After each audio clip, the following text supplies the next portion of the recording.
Hello friends, எல்லாருக்கும் வணக்கம்.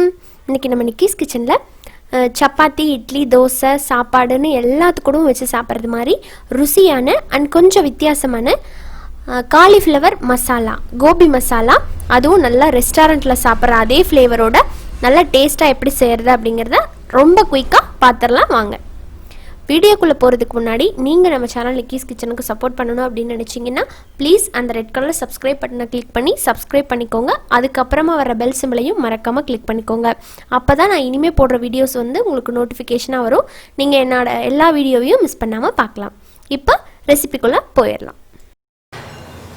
இந்த காலிஃப்ளவர் மசாலா பண்ணுறதுக்கு முதல்ல ஒரு பாத்திரத்தில் தேவையான அளவுக்கு தண்ணி நிரப்பிடலாம். அது நல்லா கொதிச்சதுக்கப்புறமா இதில் நம்ம கட் பண்ணி வச்சுருக்கிற ஒரு காலிஃப்ளவரை உள்ளே சேர்த்துக்க போகிறோம். காலிஃப்ளவர் ஒரு மீடியம் சைஸில் ஒரு காலிஃப்ளவர் எடுத்து இந்த அளவுக்கு பீசஸாக கட் பண்ணி எடுத்துருக்கிறேன். இதில் இருக்கிற புழு பூச்சிகள் எல்லாம் நம்ம சுத்தம் பண்ணணும். அதுக்காக இப்போ இதில் போட்டுடலாம்.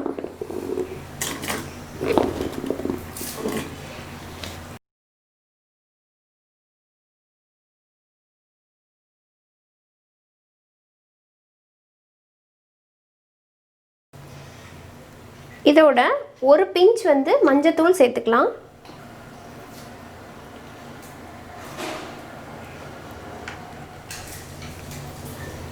கொஞ்சமாக உப்பு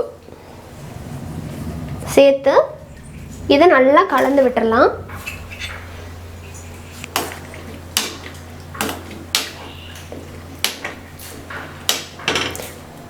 ஒரு 7லேருந்து 8 நிமிஷம் இது நல்லா கொதிக்கணும்.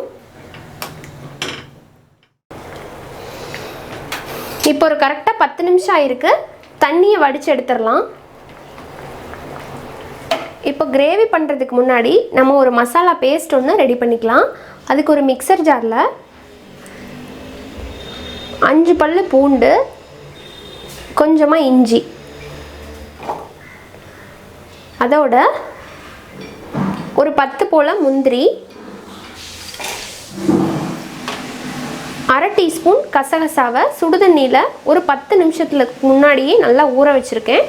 இப்படி ஊற வச்சு சேர்க்கும் போது தான் அரைக்கிறதுக்கு உங்களுக்கு ஃபைன் பேஸ்ட்டாக வரும். அப்போதைக்கு போட்டிங்கன்னா ரொம்ப கொரகொரப்பாக இருக்கும். இப்போ இதை உள்ளே ஊற்றிடலாம். இதோடவே 1/2 டீஸ்பூன் வந்து சீரகம், 1/2 டீஸ்பூன் மிளகு. மிளகு வந்து காரத்தை பொறுத்து நீங்கள் போட்டுக்கலாம். நான் கொஞ்சமாக தான் சேர்த்துருக்கேன்.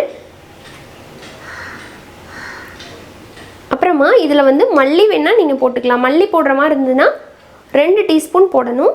மல்லி போட்டு அரைக்கும் போது ரொம்ப கொரப்பாக வரும், நல்லா அரைப்படாது. அதனால மல்லித்தூள் நம்ம சேர்த்துக்க போகிறோம்.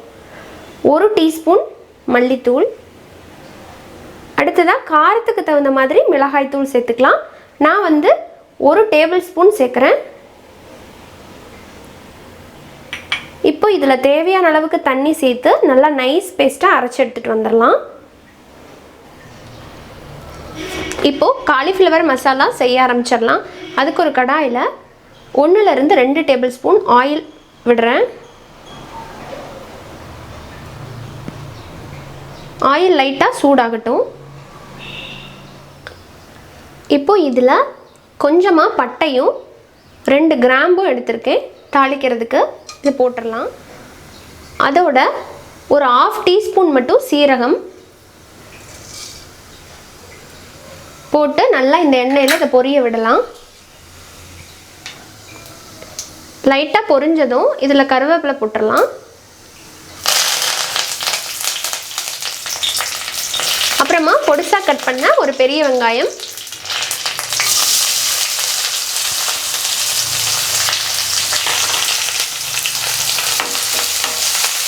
இதை நல்லா வதக்கி விட்டுடலாம்.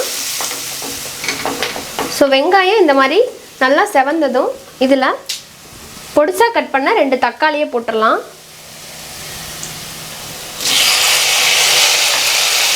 ஒரு வெங்காயத்துக்கு 2 தக்காளி போட்டுக்கலாம். 2 வெங்காயம் சேர்த்திங்கன்னா 4 தக்காளியாக போட்டுக்கோங்க. மீடியம் சைஸில் இருந்தால் போதும். இது நல்லா மசியணும்.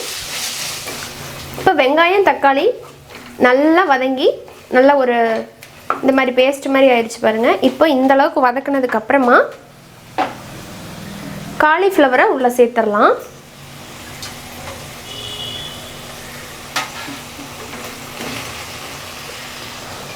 நம்ம சுடு தண்ணியில் 10 நிமிஷம் போட்டோம் இல்லைங்களா, அதுலேயே ஒரு 3/4 பதத்துக்கு மேலேயே வெந்துருச்சு.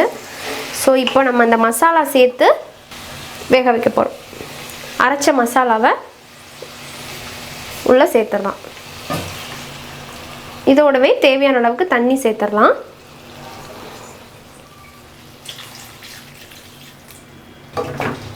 நம்ம ஒரு கிரேவி மாதிரி வைக்கிறதுனால தண்ணி பார்த்து அளவாக விட்டுக்கலாம். ஸோ இது நல்லா கொதித்து பச்சை வாசம் போய் வரணும். இப்போ இதுக்கு நம்ம தேவையான அளவுக்கு உப்பும் சேர்க்க போகிறோம். சேர்த்து நல்லா கலந்துடலாம்.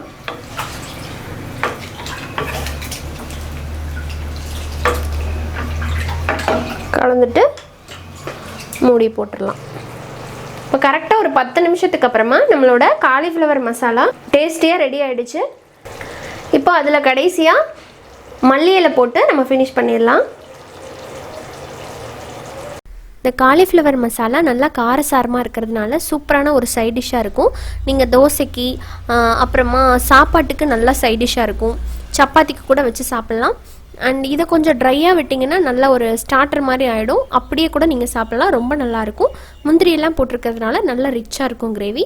ட்ரை பண்ணிவிட்டு அண்ட் டேஸ்ட் பண்ணி பார்த்துட்டு உங்களோட ஃபீட்பேக் அண்ட் கமெண்ட்ஸை மறக்காமல் என் கூட ஷேர் பண்ணிக்கோங்க. இந்த வீடியோ உங்களுக்கு பிடிச்சிருந்ததுன்னா லைக் பண்ணுங்கள். யூஸ்ஃபுல்லாக இருக்குன்னு நினச்சிங்கன்னா ஃப்ரெண்ட்ஸ் அண்ட் ஃபேமிலியோட ஷேர் பண்ணுங்கள். அண்ட் இன்னொரு இன்ட்ரெஸ்டான வீடியோவோட உங்களை சீக்கிரமாக வந்து மீட் பண்ணுறேன். அது வரைக்கும் நன்றி, வணக்கம்.